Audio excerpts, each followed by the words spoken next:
Devaraje Gowda Shivaramegowda audio bomb ಸ್ಫೋಟಗೊಂಡ ಬಳಿಕ ರಾಜ್ಯ ರಾಜಕೀಯದಲ್ಲಿ ಹೊಸ ಸಂಚಲನ ಉಂಟಾಗಿದೆ. ರಿಪಬ್ಲಿಕ್ ಕನ್ನಡ ಅದನ್ನು ಎಕ್ಸ್ಕ್ಲೂಸಿವ್ ವರದಿ ಮಾಡಿದೆ.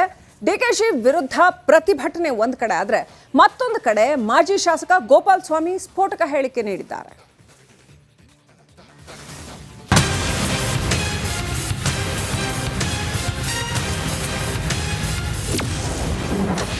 ಆಡಿಯೋ ಬಾಂಬ್ ಸ್ಫೋಟಕ್ಕೆ ಜೆಡಿಎಸ್ ಕಿಡಿ. ಇದಕ್ಕೂ ನನಗೂ ಸಂಬಂಧ ಇಲ್ಲ ಎಂದ ಡಿಕೆ.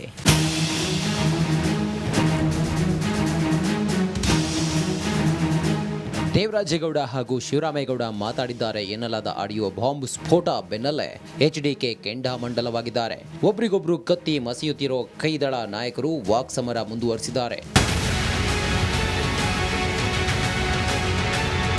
ದೇವೇಗೌಡರ ಕುಟುಂಬದ ಹೆಸರು ಹಾಳು ಮಾಡಲು ಯತ್ನಿಸಿದ್ದಾರೆ.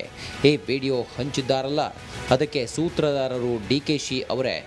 ನೀವು ಅದರಲ್ಲಿ ಎಕ್ಸ್ಪರ್ಟ್. ಶಿವರಾಮೇಗೌಡ ಡಿಕೆಶಿ ವಿರುದ್ಧ ಕೇಸ್ ಹಾಕಬೇಕಿದೆ. ನಾನೇನು ಸುಮ್ಮನೆ ಕೂರಲ್ಲ ಎಂದು ವಾಗ್ದಾಳಿ ನಡೆಸಿದ್ದಾರೆ. ಯಾವ ದೇವರಾಜೇಗೌಡ ನಿಮ್ಮ ಶಿವರಾಮೇಗೌಡ ಮಾತಾಡೋದಲ್ಲ, ಫೋನ್ ಮಾಡಿ ಹಲೋ ಎಲ್ಲಿದೆಯಪ್ಪ ಅಂತ ಕೇಳಿದ್ರಲ್ಲವೇ, ಅಣ್ಣ ನಾನು ಎಲ್ಲರೂ ಹೊಸಕೋಟೆ ರೋಡಲ್ಲಿ ಇದ್ದೀನಿ, ಮನೆ ಅಲ್ಲಣ್ಣ, ಎಷ್ಟೊಂದು ಬರೋಕ್ಕೆ ಸದಾಶಿವನಗರಕ್ಕೆ ಅಂತ ಎಲ್ಲಿಗೆ ಬಂದು ಕರೆದಿದ್ದವರು, ಯಾರ ಮನೆ ಕರೆದ್ರು, ಸದಾಶಿವನಗರಕ್ಕೆ ಬರೋಕ್ಕೆ ಎಷ್ಟೊತ್ತು ಬೇಕು ಅಂತೇಳಿ ಯೋಚನೆ ಮಾಡಿ. ಸದಾಶಿವನಗರದಲ್ಲಿ ಇರೋದು ಯಾರು? ಏನು ಕುಮಾರಸ್ವಾಮಿ ಇರೋದ ಸದಾಶಿವನಗರದಲ್ಲಿ? ಇದೇ ನಮ್ಮ ಸಿಟಿ ಶೂ ತಾನೆ. ಆಮೇಲೆ 1.5 ಗಂಟೆ ಆಯ್ತದೆ ಅಂತ ಪಾಪ ಹೇಳೋದೆ. ಆಯಿತು ಹೋಗ್ಲಿ, ಈಗ ಸರಿ ತಗೋ ಇಲ್ಲಿ ಡಿ ಕೆ ಅವ್ರು ಮಾತಾಡ್ತಾರೆ ಅಂತ ಕೊಟ್ಟರಲ್ವ, ಅದು ಮ್ಯಾನಿಪುಲೇಟ್ ಆಯಿತು.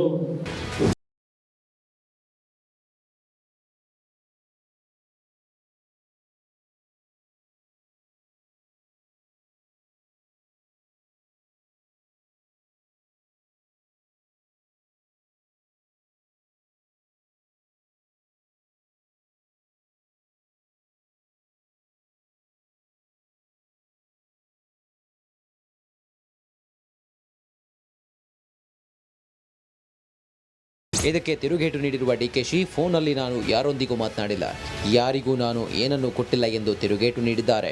ಯಾರತ್ತೂ ಮಾತಾಡಿಲ್ಲ, ಯಾರಿಗೂ ನಾನು GPA ಕೊಟ್ಟಿಲ್ಲ. ನಾನೊಬ್ಬ ರಾಜಕಾರಣಿ.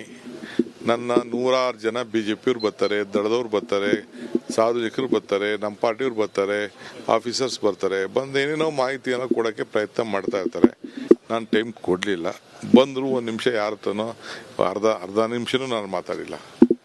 ನನಗೂ ಪ್ರಜ್ಞೆ ಇದೆ, ನನಗೂ ರಾಜಕೀಯದ ಪ್ರಜ್ಞೆ ಇದೆ, ವ್ಯವಹಾರ ಪ್ರಜ್ಞೆ ಇದೆ, ಸೀರಿಯಸ್ನೆಸ್ ಕೂಡ ನನಗೆ ಗೊತ್ತಿದೆ. ಈ ಮಧ್ಯೆ ಡಿಕೆಶಿ ವಿರುದ್ಧ ಜೆಡಿಎಸ್ ಕಾರ್ಯಕರ್ತರು ಬೃಹತ್ ಪ್ರತಿಭಟನೆ ನಡೆಸಿದ್ರು. ಫ್ರೀಡಂ ಪಾರ್ಕ್ನಲ್ಲಿ ಬೃಹತ್ ಪ್ರೊಟೆಸ್ಟ್ ನಡೆಸಿ ಡಿಕೆಶಿ ಹಾಗೂ ಶಿವರಾಮೇಗೌಡ ಪ್ರತಿಕೃತಿಗೆ ಬೆಂಕಿ ಹಚ್ಚಿ ಆಕ್ರೋಶ ವ್ಯಕ್ತಪಡಿಸಿದ್ರು.